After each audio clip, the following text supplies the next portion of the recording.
Hey guys, welcome to part 12 of Peter Walker's Complex PTSD from Surviving to Thriving.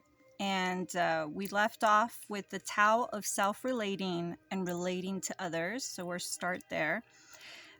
This will conclude chapter 3, so we'll start chapter 4 through this video.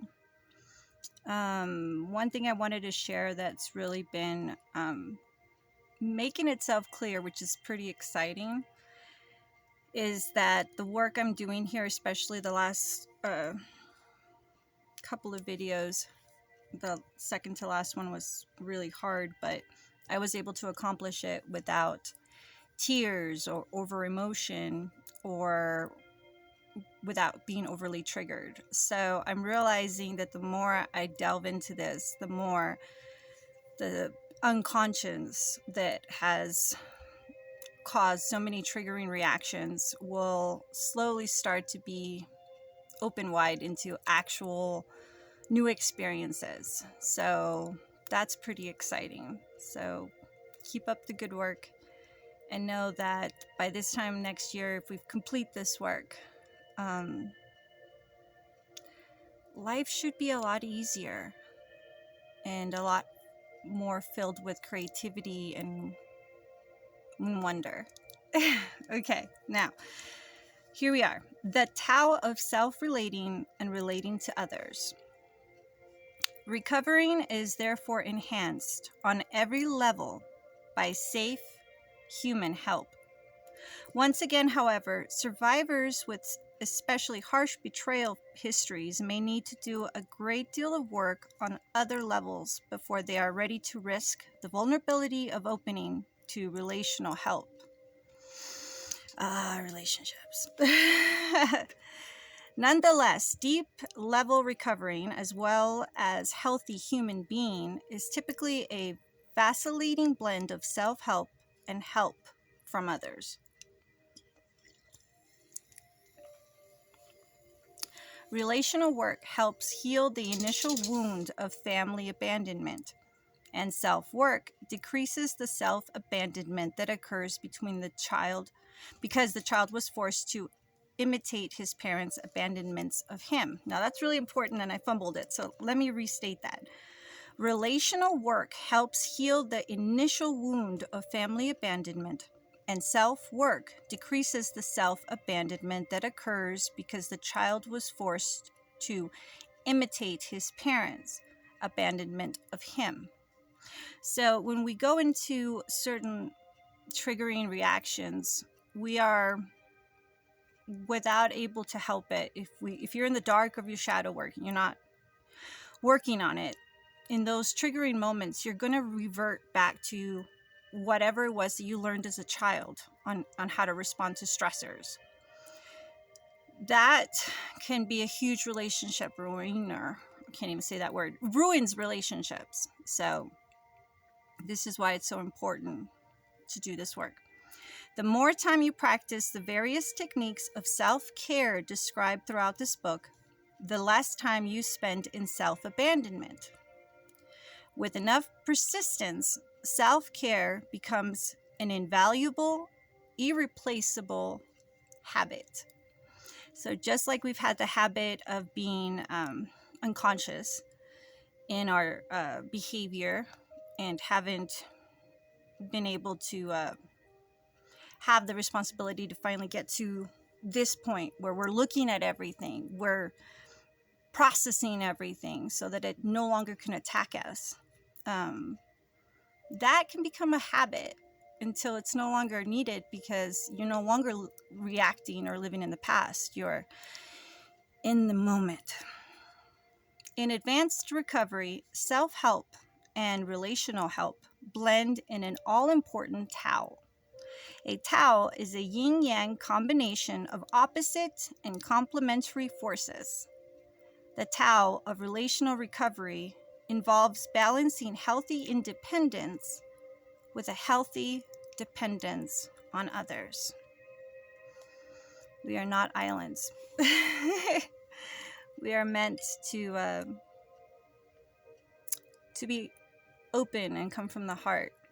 And life does mess with that, but It is up to us to decide to live from that authentic, open space. So, yeah, relational work. Oof. For the survivor, this therapeutic synthesis can come into being when an improved, supportive relationship with yourself allows you to choose and open to a helpful relationship. Sometimes, simultaneously, the attainment of a safe, supportive relationship with another person promotes the growth of your ability to be self-supportive. Isn't that beautiful? It goes back to that overly simplistic thing that I say, that I was taught, monkey see, monkey do. So if we don't have the tools and the skills that we need to have the best life we can, we lack it due to our upbringing or whatnot. As adults, we have the ability, the resources, and if we have the desire, we can teach ourselves what wasn't taught to us before, and we can make better choices. Let's see. Sometimes, simultaneously, the attainment of a safe, supportive relationship with another person promotes the growth of your ability to be self-supportive. So beautiful. This then rewards you with a decrease in your automatic tendency towards self-abandonment. Complementarily, this then fosters the gradual development of community. I know that might seem scary to a lot of us, but community is supposed to be a good thing. Family is supposed to be a good thing. Relationships are supposed to be a good thing, or can be. The vital life resource that you were so unfairly deprived of in childhood. Community, family, healthy relationships. The more self-supportive we become, the more we attract supportive others.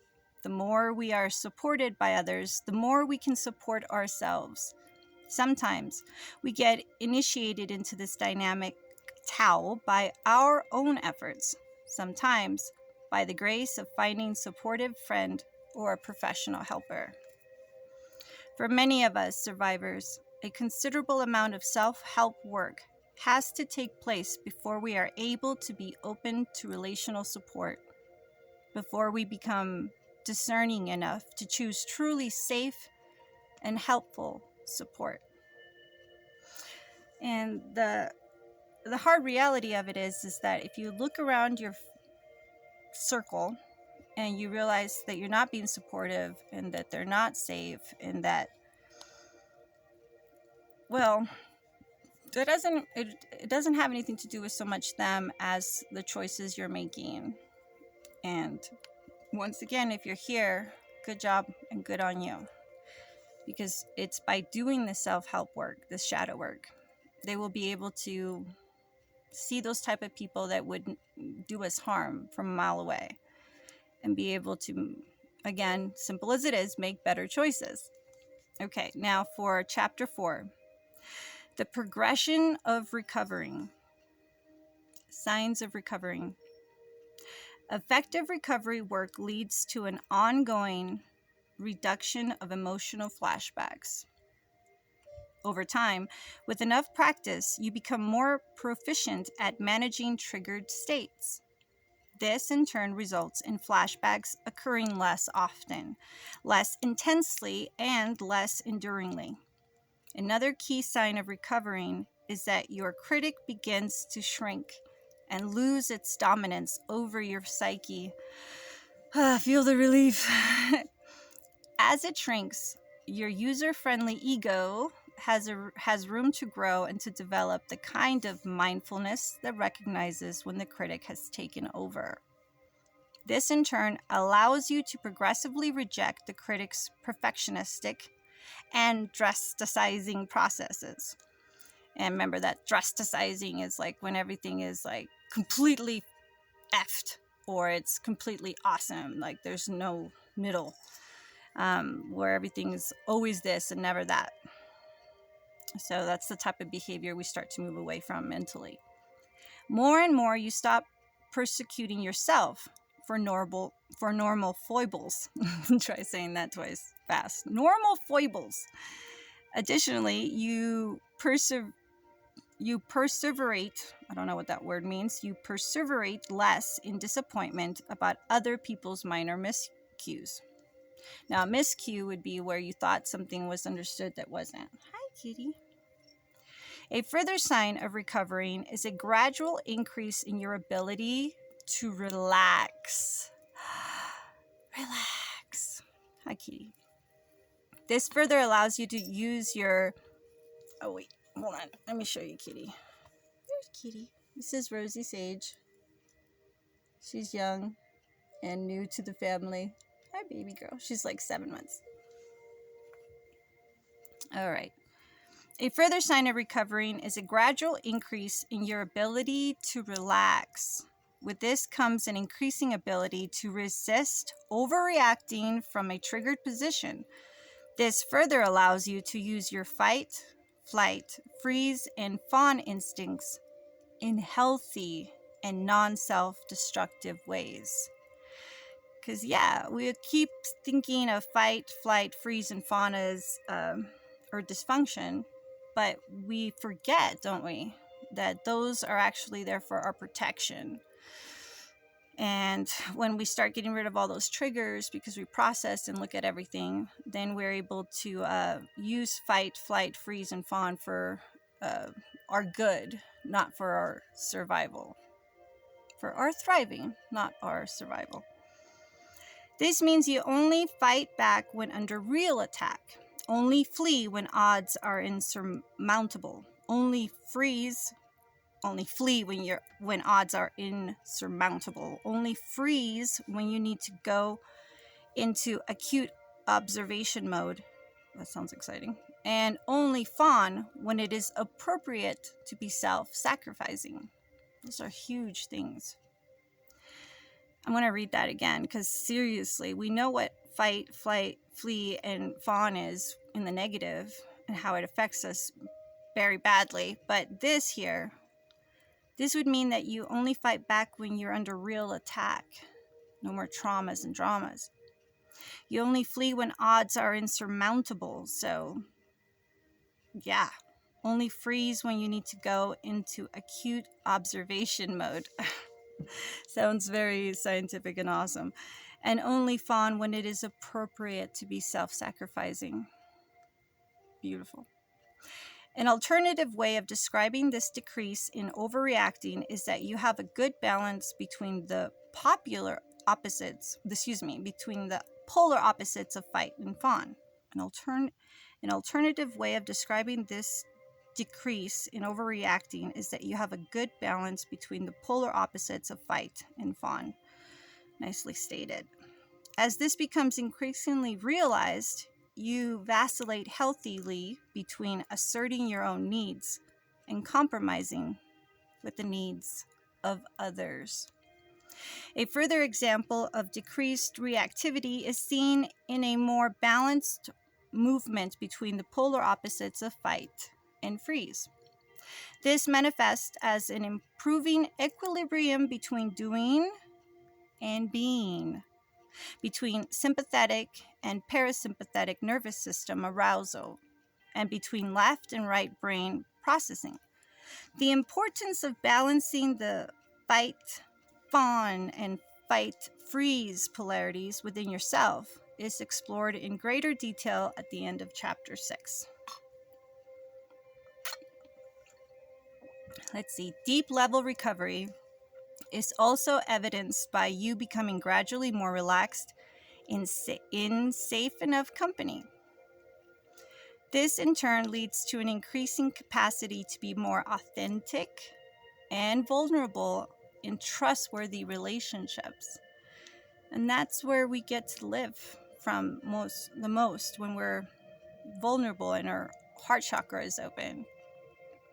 With enough grace, this may then culminate in you acquiring an intimate, mutually supportive relationship where each of you can be there for the other through thick and thin. Isn't that what we all want? Well, Who knows? Maybe this work will, not that I'm attaching to it, but it would be nice, almost at 42 years old, to have that sort of relationship. Not gonna lie, it would be nice. Advanced recovery also correlates with letting go of the salvation fantasy that you will never have another flashback. Giving up the salvation fantasy is another one of those 2 steps forward, 1 step backward process. We typically have to wrestle with denial a great deal to increasingly accept the unfair reality that we will never be totally flashback free. That sucks. Unless we do, however, we impair our ability to easily recognize and quickly respond to flashbacks from a position of self-compassion, self-soothing, and self-protection. Well, there you go. We'll be able to recover very quickly. Let's see. The stages of recovering. Although we often work on many levels of recovering at the same time, recovering is to some degree progressive. It begins on the cognitive level when psychoeducation and mindfulness helps us understand that we have complex PTSD. This awakening then allows us to learn how to approach the journey of deconstructing the various life-spoiling dynamics of complex PTSD. That is a mouthful, because it says everything in such a short sentence. Still, on the cognitive level, we take our next steps into the long work of shrinking the critic. Some survivors will need to do a great deal of work on this level before they can move down to the emotional layers of work, which is learning how to grieve effectively. Wow. First, you realize you have not a problem, but that there are reasons for the confusion and the over emotion, and then you end up shrinking the critic enough to be able to grieve everything that you've lost. That is a very hard first steps there. But I can sit here and tell you that, yeah, that's how it went for me too. The phase of intensely grieving our childhood losses can last for a couple of years. Yep. When sufficient progress is made in grieving, the survivor naturally drops down into the next level of recovery work. This involves working through fear by grieving our loss of safety in the world. At this level, we also learn to work through our toxic shame by grieving the loss of our self-esteem. It's amazing how he's got it all written down in such clear language. But each one of those steps, man, each one of those levels, heavy. As we become more adept in this type of deep level grieving, we are then ready to address the core issue of our trauma, the abandonment depression itself. Work here involves releasing the armoring of psychological reactivity in our body. Work here involves releasing the armoring and physiological reactivity in our body to the abandonment depression via the somatic work discussed in chapter 12, which we'll get to. From what I understand of what they're saying is just all the, as I call it, time travel that your body does when it gets triggered and how it chemically reacts. And so your body keeps as much of the trauma under wraps as it can until it can't do it anymore, and then it starts to break through more and more violently, and it affects everything and you don't even know where all this emotion comes from, and you're so certain that you're in the right with your intensity, when in reality you're overreacting and no one understands why you're acting the way you're acting, and no one can relate because you're not even relating with yourself. You don't even understand what's happening. It's all coming out in spurts out of your body due to triggering. This work culminates, sorry for that, but that's been my experience. So yeah, if that's happening to you, then yeah, you're in the right place. This work culminates with learning to compassionately support ourselves through our experiences of depression. Because yeah, it sucks, and it's gonna be very sad, and it's gonna be lots and lots of tears and frustration depending on how you process information. It's gonna be hollow. It's gonna be too much. But the more we know, the more we learn, the more we look at. Finally, as we will learn more about in Chapter 13, many survivors need some relational help in achieving the complex tasks involved in deconstructing each layer of our old pain exacerbating defenses. Yeah, you would have to have really good people around you that don't take things personally, that are able to set up their boundaries enough that they teach you how to be a more emotionally healthy person by their example. A lot of strong women in my life that have come through from 35 to now have been that for me, being able to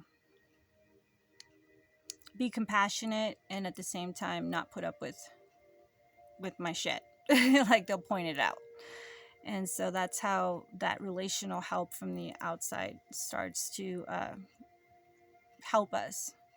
But we need to be able to trust people and be open enough to people to allow those people in, to be our mirrors, to be our wisdom friends. Let's see. Cultivating patience with the gradual progression of recovery. And this will be the last little section. Let's see. As stated earlier, recovering from complex PTSD is complex. Sometimes it can feel so hopelessly complex that we totally give up and get stuck in inertia. And that means to do nothing. Inertia is the tendency to do nothing. Okay. For considerable lengths of time. This is why it is so important to understand that recovery is gradual and frequently a backwards and forwards process. It takes a lot of self-compassion to realize that and accept it. Effective recovery is often limited to only progressing in one or two areas at a time. Biting off more than we can chew and trying to accomplish too much too soon is often counterproductive. I can testify to that. I had an overwhelm of information that I was trying to fast track my way through in order to save my marriage and be able to be a mom and all that. I totally bit off way more than I could chew and was constantly trying to figure out how to fix it overnight. And that's just not how it worked. It's just not how it works. It took years to get this way. It's going to take a few years to process. As a flight type, I spent years in mid-range recovery workaholic, spinning my wheels trying to fix and change everything at once. Wow. I describe this as a greater length in the when recovery becomes obsessive compulsive section of my first book. So if you have his previous book, when recovering becomes obsessive compulsive. Damn. Yeah, that's pretty much what happened to me. Anyway, we often need to simplify our self-help efforts in early recovery. Keep it simple, Saint. Accordingly, I recommend making shrinking the critic in Chapter 9 your go-to response if you feel unsure of how to proceed. Once the critic is reduced enough that you can notice increasing periods of your brain being user-friendly, impulses to help and care for yourself naturally begin to arise. As this happens, it becomes easier to tell whether you are guiding yourself with love or with a whip. When you realize it's the whip, please try to disarm your critic and treat yourself with the kindness you would extend to any young child who is struggling and having a hard time. Nowhere is patience with ourselves more important than with the inner critic work. Typically, the inner critic is too omnipresent to confront on every occasion. To do so would often leave no time for anything else. But when we practice critic shrinking in a gradually increasing way over time, we can more consistently I don't know this word either. Disidentify. Wow. Disidentify. I'm not even going to try anymore. Sorry. From its negative focus and switch to a more self-supportive perspective. Eventually, a new positive habit of rescuing ourselves from shame and self-hate takes on its own life. One that I practiced, I used to slap myself across the face a lot and call myself names, like hard enough to leave a handprint. And that was one of the ways that I worked on getting rid of the critic. I would, hurt myself and then stop, make myself freeze everything I was doing, and just self-soothe physically, like touch my cheek and give myself a hug, and with actual spoken word, backtrack myself into an apology for having hit myself, and continue to promise that I would keep working until I didn't do that anymore. And eventually, by months in the doing, it finally stopped. And so yeah, little by little, not all at once. Okay. Eventually, a new positive habit of rescuing ourselves from shame and self-hate takes on its own life. I still have my unfair share of flashbacks, but rarely do I ever side with my toxic critic. Any self-help practices that we are trying to make second nature often work in this way. When we practice enough, self-help starts to become a matter of common sense. It reverberates as right action and gradually takes on its own life as we attune to the true nature of our spirits and souls, which are inherently self-supportive. Beautiful. We also aid our recovery greatly by challenging the all or none thinking of the critic whenever it judges us for not being perfect in our efforts. Progress, not perfection.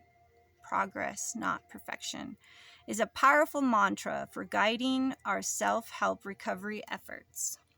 Progress, not perfection.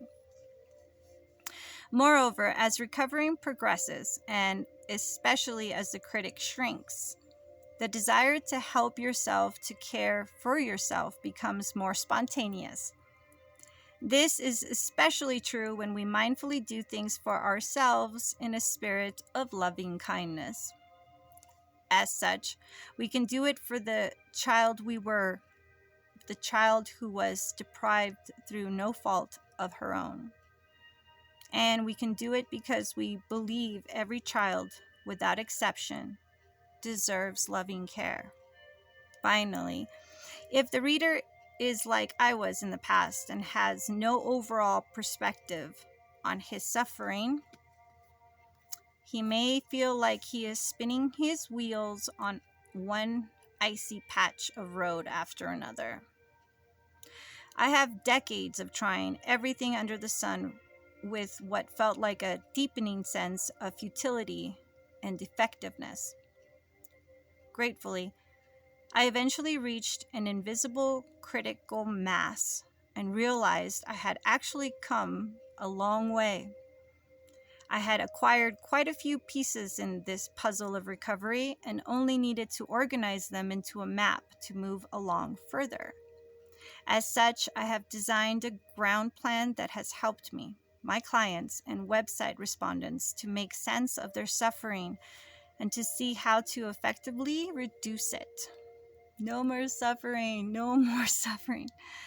I hope and pray that the cartography, or the process of making maps, in this book will also offer you relief.